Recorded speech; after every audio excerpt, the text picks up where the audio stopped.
Au début du XXe siècle, il y a 2 grands magasins à Paris qui ont lancé le nécessaire du petit prêtre, comme on faisait le nécessaire du petit boucher, du petit boulanger, etc. Ce nécessaire, il est vraisemblablement des années 25-28. L'enfant recevait à Noël un énorme carton, tout était emballé parce que très fragile, et il sortait ça et il constituait le nécessaire du petit prêtre. Il retrouvait visuellement ce qu'il voyait le dimanche.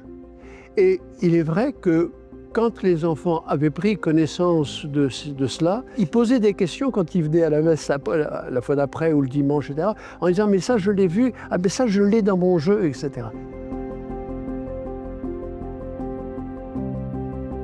Par exemple, ce petit objet-là, qui est le calice tout simplement. Et quand on voit l'incroyable travail qui a eu lieu après le moulage, on voit les traces de moulage, on les voit très bien, ici, on voit les traces de moulage, et puis on voit que le décor est complet.